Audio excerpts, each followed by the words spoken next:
Here we go. Let me ask you this.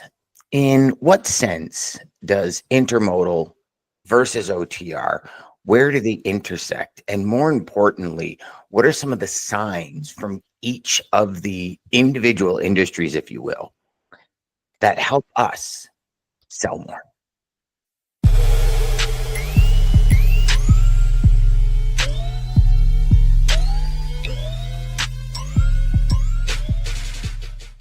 Hey, everybody. Welcome back to the Logistics Life. Dean, pretty interesting topic today. And I'm looking at this graph that you sent me, which is massively interesting. And for all of you that watching, the graph is on the screen now. We're looking at the intermodal and truckload spot rates and how they compare. Yep. And Dean, when I'm looking at this, obviously we know intermodal is a cheaper, more cost-effective method, I guess. And the average is somewhere around that 33% range, I think we've been discussing. Yep. But it's very interesting in this graph, how it's almost an exact replica of when spot rates go up on the OTR, they also go up on intermodal. So talk to us about what it tells you. Yeah, there's a bit of a lag. I'm trying to calculate, and I'll have it done this week, on how much intermodal spot rates lag truckload rates, because it's not like instant, because the reason is that, and we had Rick Legore from Intech Logistics on our show last week, and he wrote about this back in January, and I've been wanting to ask him about this for a long time, and he said that intermodal plays a role in identifying the strength of market. Now, for full transparency, spot market on the rail is about 5% of total carloads, intermodal carloads, right? So it's not a big part, but it is a leading indicator, just like the 20% of loads that move on the spot market in trucking is a leading indicator of the market. So 5%, put that into context. But for shippers, intermodal 53-foot capacity is an essential outlet for capacity when truckload gets tight. So when trucking gets tight, shippers look for other modes of transport and they find additional 53-foot intermodal boxes for certain commodities. So what it means is that chart that you're looking at shows that intermodal rates begin to rise meaningfully over the course of time, along with truckload rates. That's a strong indicator that we're entering what we call a true market turnaround, or a bull freight market still has some legs. We're not there yet, as you can see on the far right of the chart, because it's still drifting sideways and the two aren't moving up in any observable way. So, whilst there's been minor fluctuations in spot rates, they lack the consistency and breadth needed to drive a sustained increase. So you think about, why is that? Well, industrial production, consumer demand, housing starts are sluggish. And really, until we see sustained improvement across these sectors, pricing pressure is going to remain fairly subdued across those different commodities. So I was just fascinated by this, because I'd never really understood the correlation between the two, or that it was so strong, positively correlated. Even when you take out the fuel surcharge, the trend is still the same.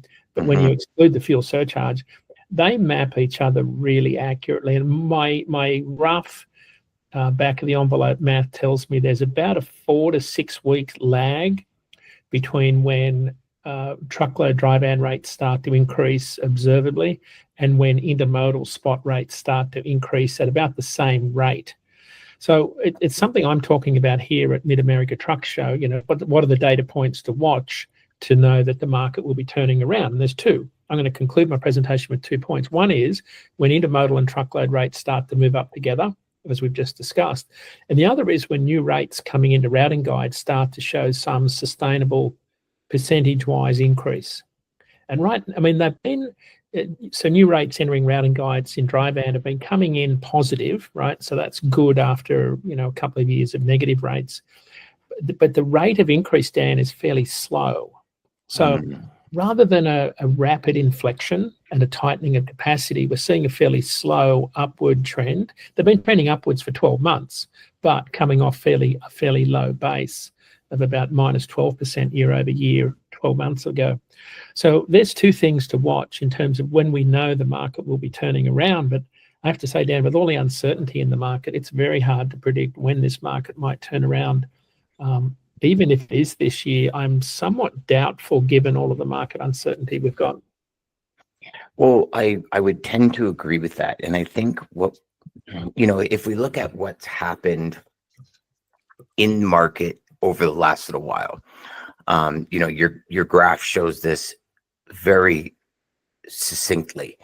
There's spikes. And I think our up and down lately has been probably one of the most apparent up and downs that we've seen in a long time. And obviously, I mean, we can go back a couple of years and the, pandemic and all this kind of stuff. But when we look at the up and downs, I mean, I think specifically, obviously, Q1 of this year has all been the tariff talk. Tariffs go away for a month. There's a huge spike in business. Then they come down because tariffs are approaching, and then they go away. And there's a huge spike in business. I sent you that article this morning where companies like Costco and all these companies have pulled forward a ton of stock.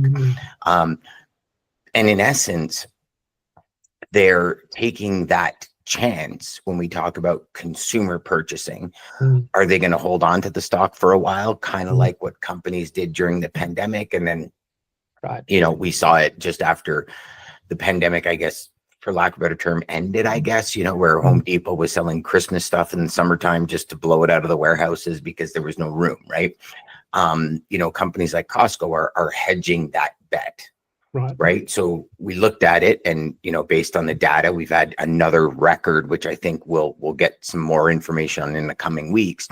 But it looks like our March is going to be another record of pull forward inventory. So one thing it does is it kills the peaks in seasonality that we normally see. I also think and I don't know if the word is artificially inflates the market, Dean. But to me, and I'd love your thoughts on this, because I started thinking about this a lot lately, is, we are seeing carriers exit the market, but we're not seeing them exit a market at a rapid pace that I thought it would be. And I'm wondering if it's because of these peaks that happen, they generate a bunch of cash flow pretty quick, and then it kind of extends that runway a bit for them.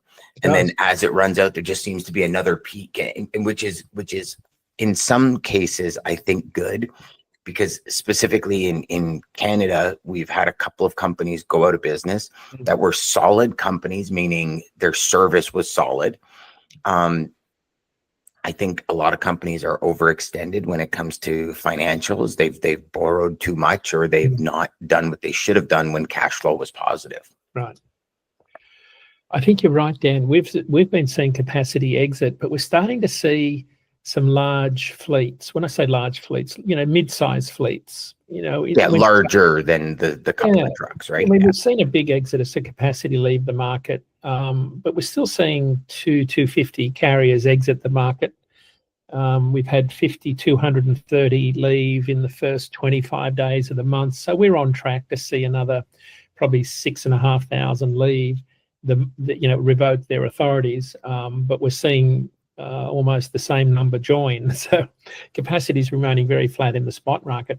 But I think the bigger picture is in the larger fleets that don't work in the spot market. I think that's where you're seeing some capacity fluctuations there.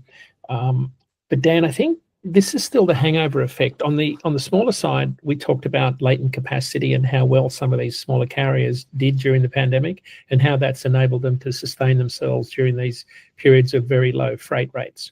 So that's one reason, because it's what happens is this excess capacity tends to put a dampening effect on any surge in demand around seasonality or long weekends or surge freight or whatever the event may be. So I think that's going to be a pattern that will continue on through this year. My bigger question is how long these carriers can hang in there. They're surviving at rates they're at because they've essentially removed the 30 cents a mile for truck and trailer finance because they own their own equipment. The problem with that strategy is that you're not generating any return on equity or the capital employed in your business, which means that eventually you don't have enough money or equity in the business to buy a new truck or a better truck. So you're always trading down. So that's the big problem when you're just breaking even, because If they're breaking even right now at $1.80 a mile operating cost, they really need to be generating about $2.20 a mile to be making that 20 to 30,000 a year profit that they really need. They're not doing that, for the most part. So we're still seeing capacity exit. I think there's still too much capacity in the large fleet side of the market, although we're getting closer to equilibrium. But then we saw, and I'd love your take on this because I can't get my head around the extent of it. But hot shots we talked about as being a growth segment. We looked at the use of the word hot shot on our load boards. It increased 4x during the pandemic. So it was about 0.3% of load posts. It's now like well over 2% of our load posts. So it's not a huge number, but it increased 4x during the pandemic and has been sustained there. So we're seeing more load posts. So here's my question. The average rate for the hot shots is about $1.40 a mile. Average length of haul is about 650 miles. So I wonder how many brokers would, win a bid at $2 a mile for a 53-foot dry van and then drop it on a hot shot because it can fit in 40 feet and it's not going to be too heavy. I mean, we wouldn't know that because we just get the rate. So if we're getting rates on hot shots, that's dragging the overall average down. Not by a lot. But you see my point is if you're looking to expand your margins, why wouldn't you use hot shot part load capacity if your full load would fit on a 40-foot gooseneck trailer and not be too heavy? So that's a good question. So I think contextually, hot shots Canada, US, Canada are very different than US. Good point. So a lot of hot shots in the US, you're right, is on like a dually truck with a 40-foot gooseneck trailer. Hot shots Canada is more on sprinter vans, straight trucks, that kind of thing. Like if you look at like the Thompson Emergencies and all that of the world, right? Right. I'm not even sure if Thompson as a fleet, and somebody that's watching or listening, please correct me if I'm wrong, but I'm not even sure Thompson has gooseneck trailers, right. Because it's all commercial fleet. So, there's an argument there, and not, you know what I mean by argument, not in a negative way. There's an argument there because the hot shot market in the US, I'm noticing now and learning now about some trade barriers in Canada, has much more of an open market like that. And it's a service that I think is needed, especially for anything in, if you want to talk 300-400 miles, somebody looking to open a company and get some service out there and do it really well and in control. Perfect example. I'd have to look into that because I have never put 40 feet of freight on a hot shot. It's always been just exclusive truckload, and maybe you get team drivers, which AKA works as your hot shot, right? Right. I did, however, use our friends at Candor a couple of weeks ago, and they did an amazing job at a hot shot load for me going from Georgia to Ontario. Amazing job. And they were fast on the ball. The service and the value that I got for the money was 10x the value that I got for the money, Dean. Yeah. I mean, unbelievable. I was blown away because back in I'm going to say the old days, and that's so horrible, but hot shot was you're calling. I found in the hot shot market that's flipped. Whereas in the general freight market, if you will, I find it's flipped the other way. In order to stand out in the general freight market, it doesn't take much these days. It really doesn't, Dean. And it's a shame, actually. Great for people that want to stand out because it's very easy to stand out. Right. But I'm noticing a big gap in the overall value companies provide. And to me, that's the bigger question at stake. And, when we're going in and looking at it, it's everything to me to be able to stand out from the crowd, which goes back to our initial conversation when we started this. But before I go there, though, did I answer your question about hot shots? Yeah, absolutely. Okay. It just struck me driving down to Mid-America over 1,000 miles. I was tuned into this subject. I was watching every truck that I passed and every hot shot that I passed, because it's all open deck, right? So you can see what's on there. And then 9 out of 10 were half flatbed loads. Yeah. Like, and I kept thinking that's part of the reason we're seeing lower volumes, because I think one of the things that's stuck is this incredible service they offer. I think they're quicker, they're more nimble. I wouldn't say they tie loads down as well, because I saw some loads That were questionable. not tied on at all. Yeah. But I think it's a very valuable service, and I think it's stuck, and I think shippers have liked what they saw during the pandemic, and a lot of those carriers have built very good relationships. You know, I look at it in a very, and which probably isn't the best way, but I look at it in a singular perspective, right? So hot shots to me are full control. You know exactly what's happening. Right. And for the and especially now when it comes, and again, I'll talk transborder, like now, even now, with all of the looming and the threats and the this and that, there's a huge imbalance between going south and coming north. And depending on who you're speaking with, depending on what commodity they bring back from the south into Canada, they're asking for much higher rates. And a hot shot is, from what I've seen now, obviously there's going to be gaps in every market. So please, all you out there, don't try and hang me as a singular statement here. But the gap between truckload and hot shot is narrowing a lot, right? So where I would normally have said to you, well, even if it's 2 pallets, perfect example is pharmaceuticals. You know, we would run 2 pallets in the middle of a trailer. We'd load lock it in the middle of a reefer, and pay a truckload team rate, which would still be cheaper than a hot shot rate. Now those two are leveling out. Interesting. So for me, if I had that scenario this second, I would probably choose the extra 4 or 5% and throw it on a hot shot. And the reason I would do that is for twofold. One, now obviously there's a couple of variables in this equation. How's your relationship with the supplier that's running the truckload with team drivers? I would choose a hot shot over maybe a supplier that I didn't have an outstanding relationship with, because we are seeing more and more and more carriers taking truckloads that aren't full and throwing stuff on the back. Dean, it's been happening since the beginning of time. Let's call a spade a spade. But we're seeing more blatant use of it. Meaning before, if and when carriers did it, they'd make sure the freight was off and so on and so forth. I'm getting reports from salespeople and people I've talked to that seals have been broken, and they've thrown 6, 7 skids on the back. And when they've been questioned about it, they said, well, yeah, we need to make money, so we're going to do what we need to do.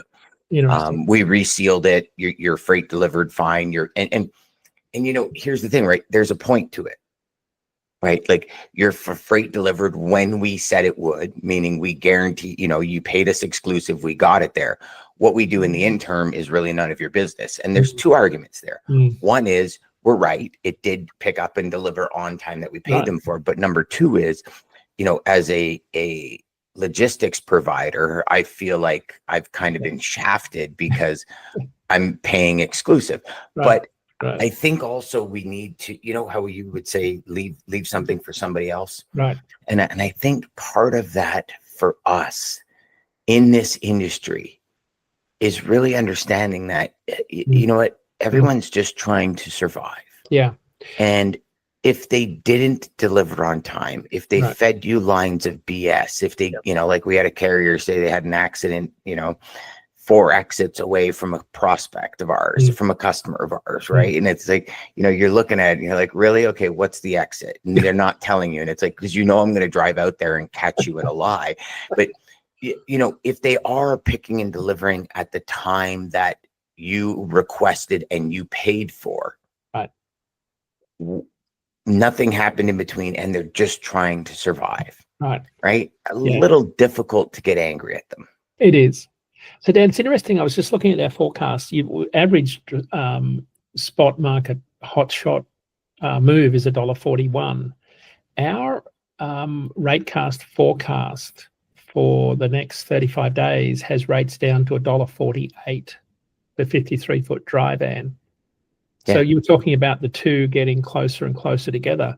What's really alarming with that is it's been a long time since we've seen rates that low. A year ago, Dan, on the 26th of April, rates were $1.53 a mile.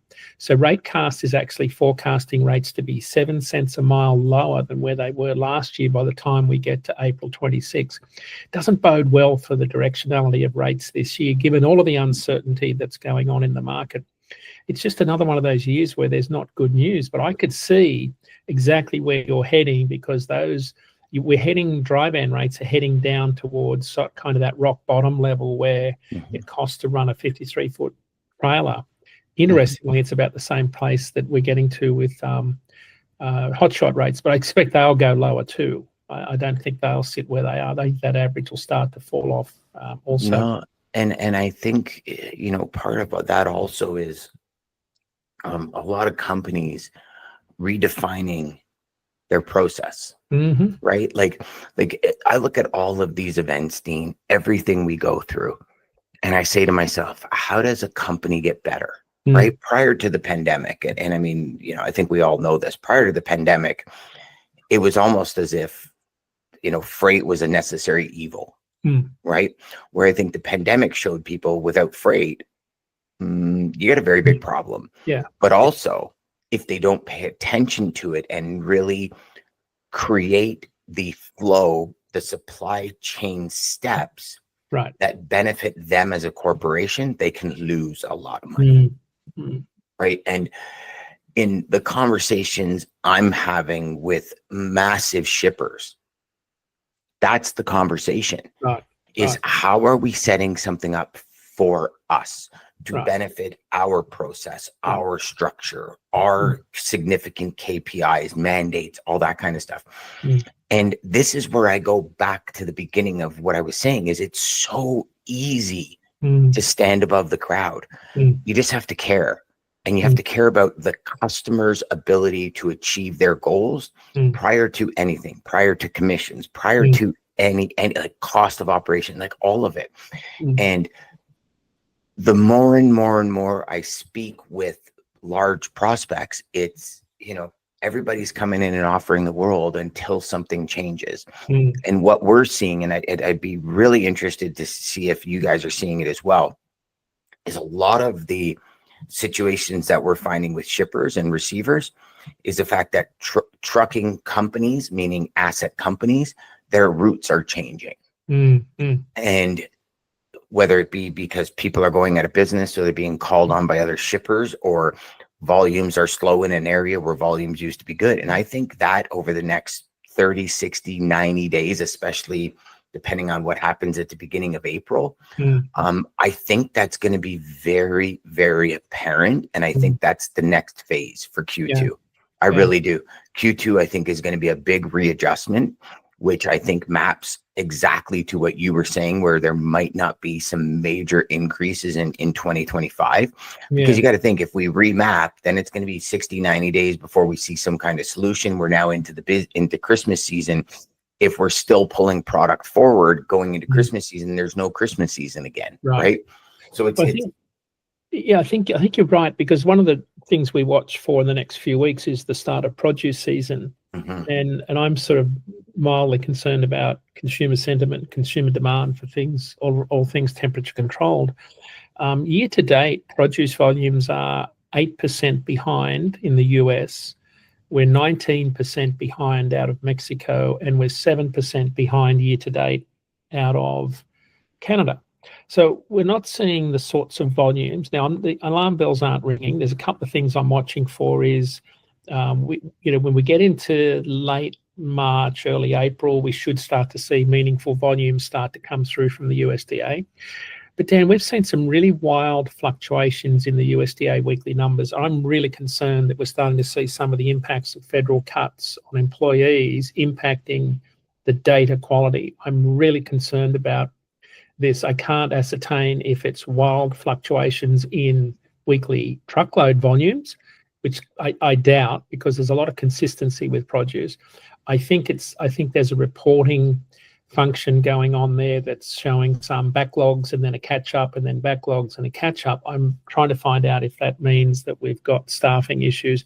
But the broader question that a lot of data analysts are asking is about federal government data and the impacts that federal cuts may have on some of those agencies.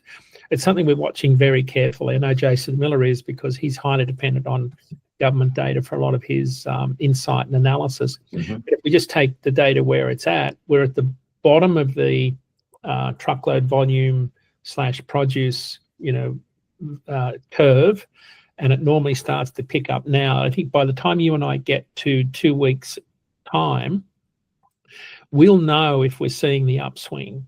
We're going to see the transition from Yuma to Salinas, from the lettuce production from the deep south of California / southwest Arizona. That's going to move. They're going to move those processing plants back on flatbed trucks back to Salinas anytime in the next few weeks. And then we're starting to see production really ramp up outbound California. So that's going to be key. What happens in California in terms of produce volumes is going to really determine what sort of a truckload freight rate season we see, because in a market like this, the way it's shaping up, you don't see the spike in rates on July 4 that you would normally see. It's more like a speed bump. There is an inflection, but the demand is just not there. And we know that we're still oversupplied in refrigerated. Like we know that market is oversupplied both on the large fleet and the small fleet side, owner-operator side. So these are really difficult times. And of course, diesel went up for the first time in 3 weeks on concerns of tariffs against Venezuela, just tariffs in general. There's lots of things going on. Diesel remains, I think, one of the biggest headwinds I'm watching for truckload carriers, because if we see global demand start to fall off for crude oil, and we see some production hits on the Gulf Coast due to tariffs, then diesel becomes one of the biggest headwinds carriers could face this year.